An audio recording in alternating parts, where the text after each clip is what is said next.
Ano yung ginagamit mong bioorganic fertilizer? We make our own compost. So, may mga mixes kami na browns, greens, and then vermicompost din. So, may mother pile kami. From the mother pile, we make it composty to spray all our other piles para lalong dumami yung micronutrients niya. And then sa central, may lab sila, micro lab. So they mina-microscope kung tama yung output ng compost based on the bacteria count or fungi count. Wow, ganun ka. So we're trying to do compost na pag sugarcane, you want fungi dominant for the roots to really expand underneath. May specific requirement. Sir Buddy. Wow. But going full organic can be very laborious. You have to gather materials, gather costs. Pero at the long term, if you look long term, mas babalik din siya sa iyo. Long term.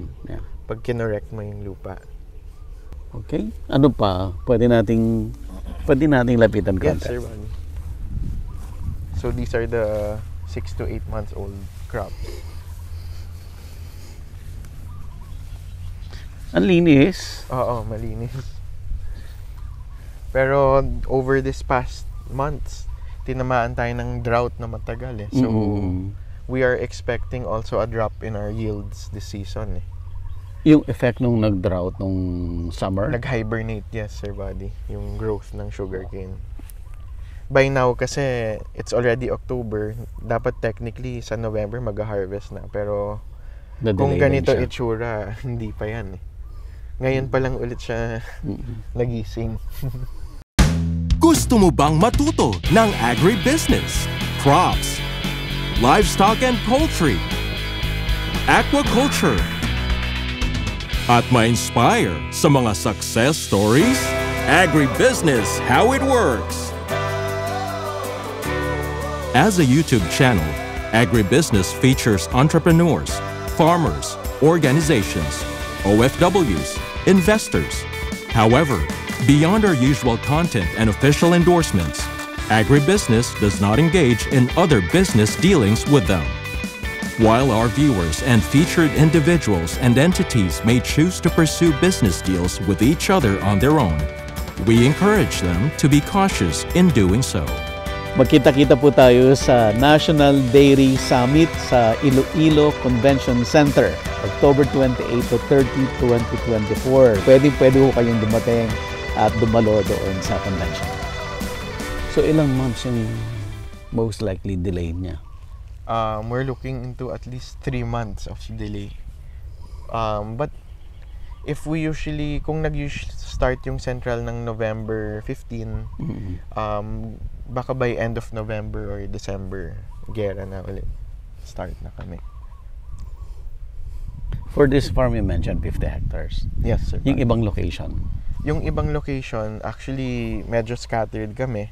Meron sa Sapang, Moncada, different towns in Tarlac, even in Luisita area. So we really go around kung saan talaga we can find farms na bloke, or kung may mahilig na small planters at grupo-grupo sila, then we also come in. Yes, Sir Buddy. So that's the lifespan of sugarcane. Yung mga downside lang naman, if we're to also elaborate, is minsan nasusunugan yung sugarcane. It happens. So ano yun? During summer? During summer, or minsan sadya, or or ganyan. Pero we have to work around these things na harvest mo agad between 24 hours para pag nasunog, yung losses mo is not so bad. Technically ka mas masarap ng konti kasi tatamis siya. Parang nabuhay siya ng konti. Lilinis din siya yung mga weeds or kung may grow. Pero may loss sa central ng konti. May konting pag burnt cane kasi mas maliit yung bawas yung recovery. So parang, pero maliit lang, 6% lang na loss. May farm din kayo sa Negros? Wala, Sir Buddy. Dito lang talaga sa Tarlac. Pero pumupunta kami doon to also learn and really study the different practices. Mas malalaki ba ang sugarcane sa Negros kaysa dito sa Tarlac? Pwedeng ganun, but we also have areas here that have the same soil profile sa Negros. So meron din kaming super areas na ganun, but Negros is really yung lupa nila, and then yung rain factor nila doon mas favorable talaga for sugarcane. So medyo ideal talaga doon, Sir Buddy. Tama ba? Until now, ang sugarcane talagang asa ka lang sa rain-fed? Rain-fed, pero some areas may mga shallow well.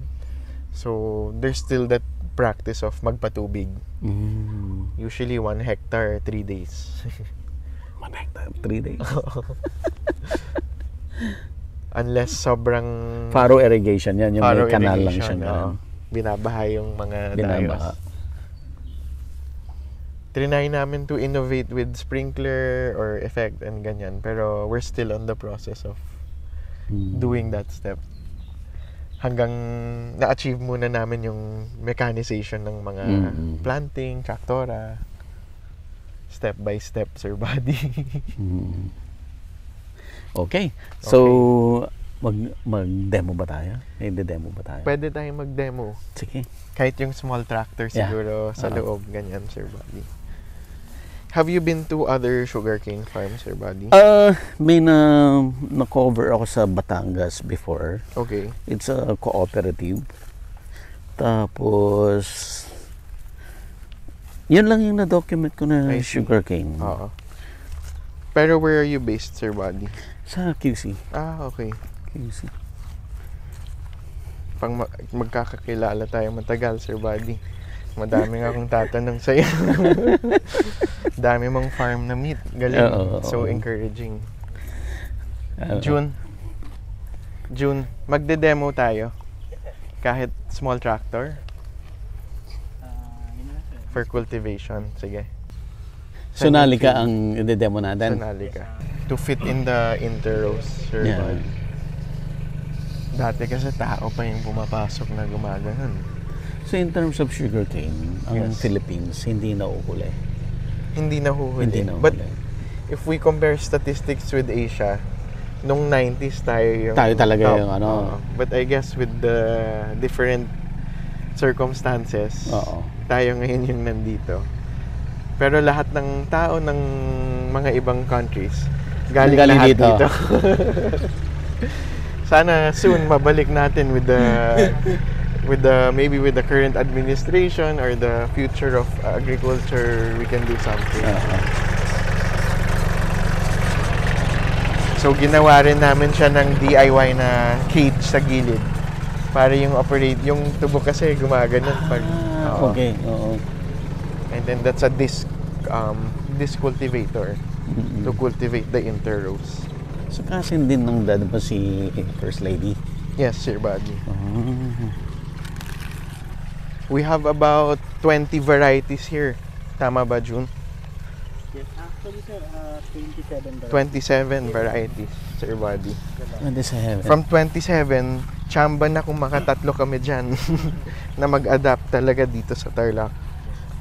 That's how hard it is to choose a variety, Sir Buddy. So once na yung nag-adapt, yun na yung pararamihin mo talaga? Correct. Actually, when you choose a variety, parang lang yan kung sa bungero ka, parang ka pumipili ng manok. Or kung sa cow, same sa any other agriculture aspect eh. Kung sa baka naman, pipili ka ng yung pang-breeder mo na maganda. Or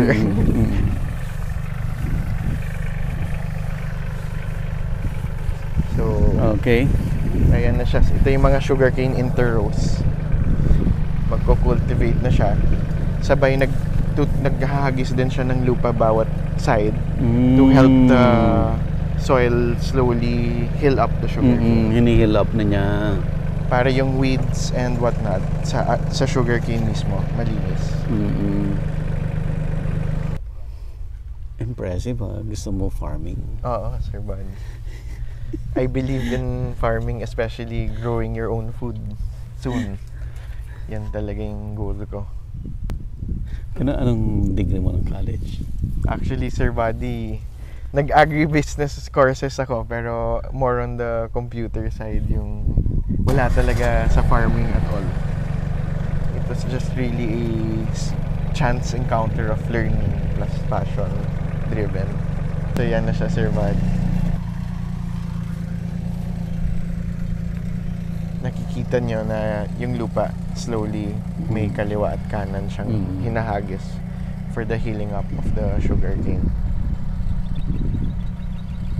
And then slowly yung double purpose yan, nililinis niya yung interrow, but it slowly helps aeration para yung oxygen to carbon dioxide factor helps also stimulates the growth of the roots underneath.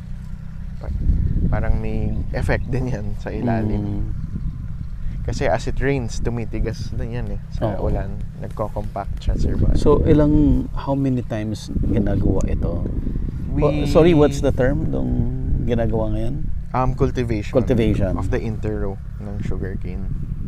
How many times ginagawa itong case to case, depends on gaano yung weeds. Pero ang beauty ng sugarcane, pag slowly tumaba pa siya, tumangkad, nagka-canopy din yung dahon where it meets. So eventually you don't need to do that na. Correct. Hindi na tutubo yung weeds kasi wala nang araw sa mga interrow. In between. Yes. So perfect yung ginagawa mo, no? Mechanization, economy of scale. Yes.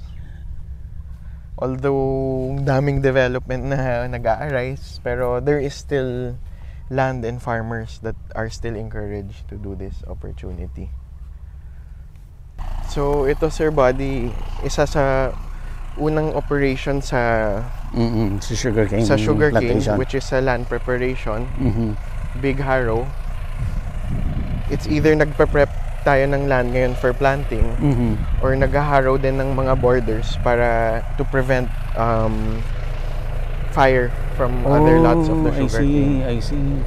So ito yung 120 horsepower, 6120B ng John Deere of Go Tractora plus the big harrow implement.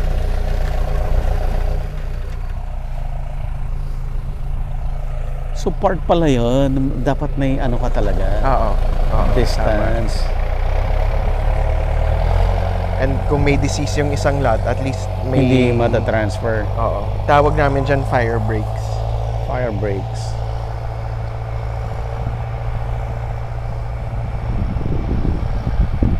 Timing din yung moisture sa lupa, hindi ka basta-basta lang pwede mag-harrow. Kasi pag sobrang basa naman, sisirain lang niya yung soil profile. Or pag sobrang tuyo naman, mauubusan yung moisture.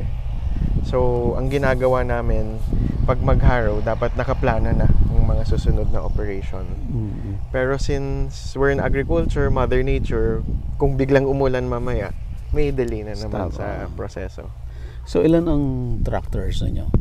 Our fleet of tractors covering our operation now, nasa 30 tractors na, Sir Buddy. Covering helping all the farmers and planters for Central Luzon. It's mostly John Deere. Mostly John Deere and also other brands like New Holland, Sonalica, yes. Okay. Case. Halo-halo. Parang around the world yung mga brands. Pero John Deere talaga nagsa-stand out sa tractors. Gaano mo katagal pinag-aralan to?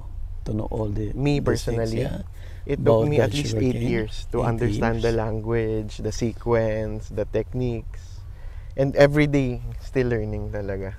Hindi talaga tumitigil. Because as much as possible, gusto namin ma-implement yung best practices. Pero in agriculture, hindi mo naman lagi makukuha ng 100% na kung anong gusto mo. Pero timing is very important. How important na yung kagaya mo, yung age mo, na engage into yung seryosong farming like this, How old or gaano ka-importante yan na diba? Supposedly dapat ganyan yung mga farmers natin ngayon, yung the way you think, diba? Yes.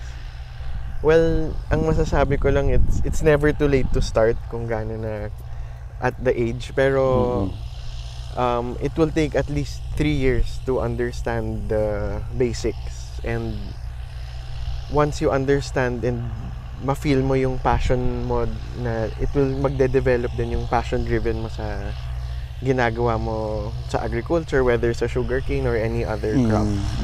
That's how I feel it will bring you to the direction na pupuntahan mo sa agriculture.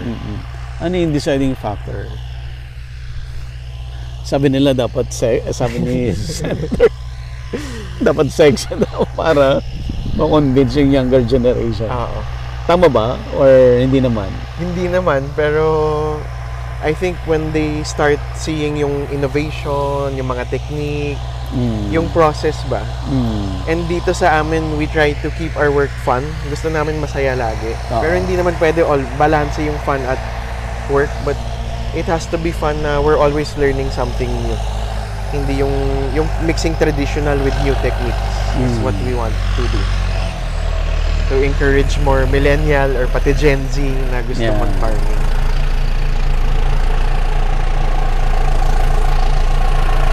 Ikot siya.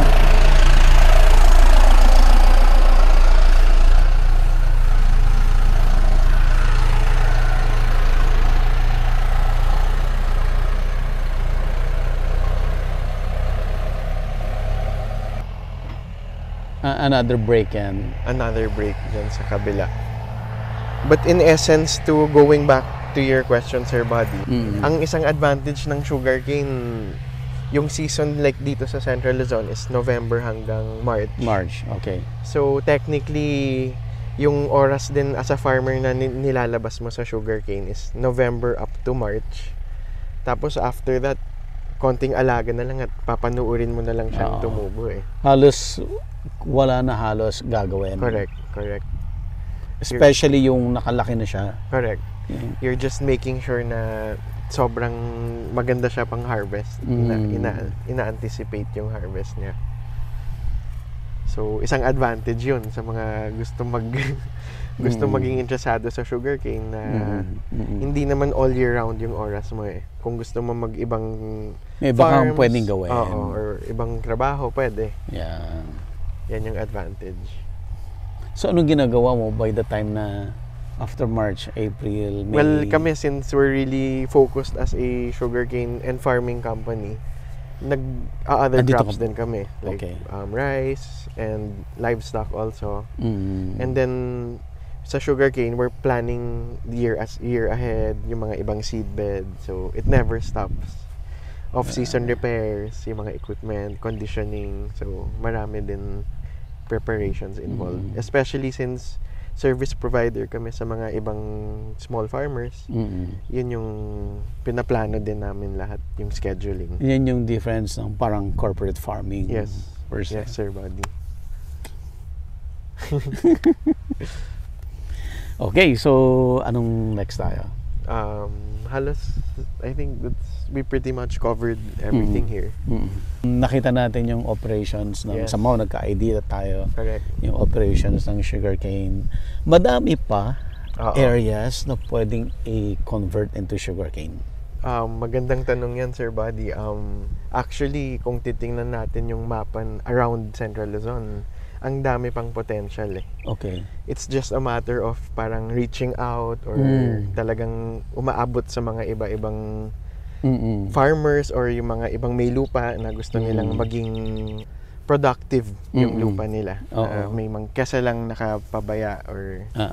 Kasi mention kanina, na ikaw yung responsible dun sa looking for farmers na pwede yung i-consolidate. Correct, yes. So, ano yun? Paano yung sistema yun? Para maging part sila ng grupo anytime, ninyo? I'll give you my number, Sir Buddy. Pwede nila ako i-contact at pwede ko silang i-meet or puntahan para makita natin kung may potential at pwede ayusin yung farm nila. And to make productive. So within Central Luzon? Within Central Luzon. Okay.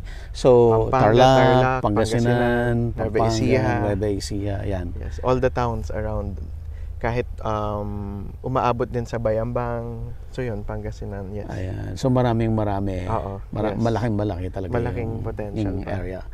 And yun, yung numbers po, contact details, lalagyan natin para makontact you directly si Mano. Yes, of course. Ayan. Especially existing sugarcane farmers. Lalo kung na. Kailangan yung ng tulong, please So nandito kasi lang kami. most of the time ang problems, 'di ba, yung ayaw nilang mag-plant kasi walang pagdadalhan, Walang things like that. So or yung walang material pang tanim. oo, so pag nakiki-collaborate sa'yo, Pwede. wala na sila mga ganung problema. Wala nang problema. We're open. Mag-reach out lang ho kayo. Ayan. Thanks to Sir Buddy. Ayan, maganda Okay. yan. At Yes. least, 'di ba? I'm sure maraming ano yan. Ang dami ring mga like in Pangasinan may mga milling na nag-close Meron, ganyan. So tumigil yung mga farmers. Yung nakwento nga sa'yo, Sir Buddy, there used to be 6 yung sugar mill dati dito sa Central Luzon. So, Oo. yung potential ng area nandyan eh. Andyan. Oo. So, mahal. Kaya mo i-accommodate lang.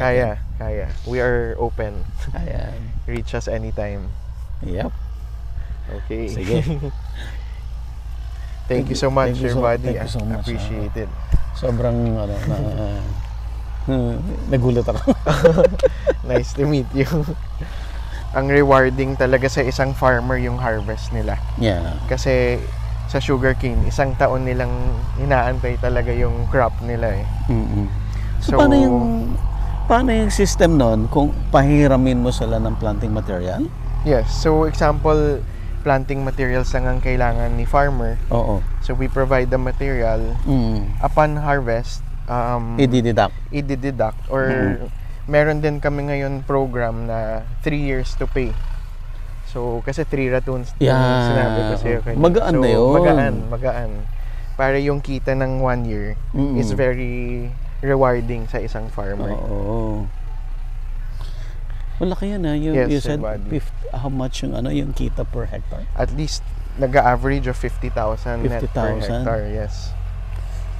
And dito sa Central Luzon, ang uniqueness namin ngayon, since 2 products ang sugarcane, you have sugar, and then ngayon yung molasses, which we ferment, and then we create alcohol to produce rum, which makikita nyo mamaya, Sir Buddy. So, from the molasses yung from the molasses, na-ferment siya sa alcohol to make rum, which we'll show you the process later. So, that will even be more beneficial to the farmers as the products are becoming more in demand in the near future. Nagsasaklolo naman sa atin, no?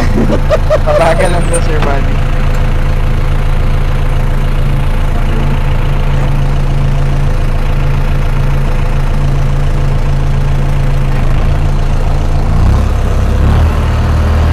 Masyadong mabagal, daga.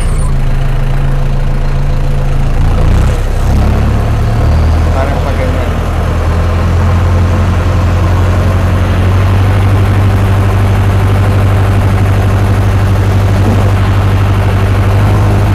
Itong tractor 4-speed siya. And then yan yung kilometers, oras.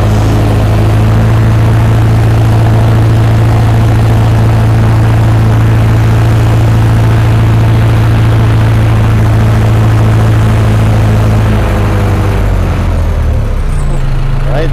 Okay.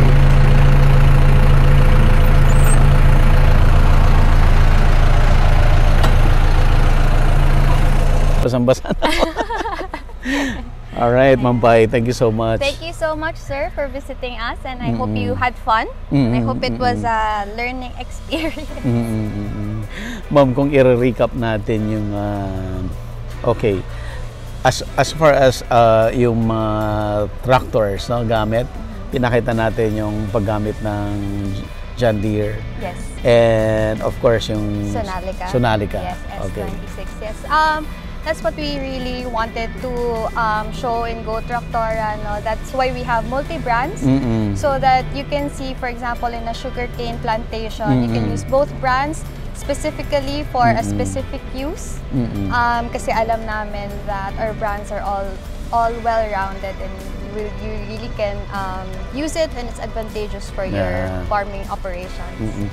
At sinabi mismo ni Juanjo Araneta na ang laking tulong ng Go Tractora sa farming nila. Yes, sir. Yun nga, syempre nakita na one, hindi lang mas dumali yung ano nila, yung paraan nila sa farming, pero at the same time, inaalagaan talaga namin sila, sir, in terms of service and in terms of their requirements. Pag may nasiraan sila, we're always there for them, which is I promise Go Traktora upholds naman with all of its clients. Okay, ma'am, yung mga interested to keep in touch with Go Traktora, paano? Yes, sir. You can find us on Facebook. You can just search Go Traktora, and you can also contact us on our website, gotraktora.com. You can just click contact us and you can send us a message. And kabisado ba ang phone number?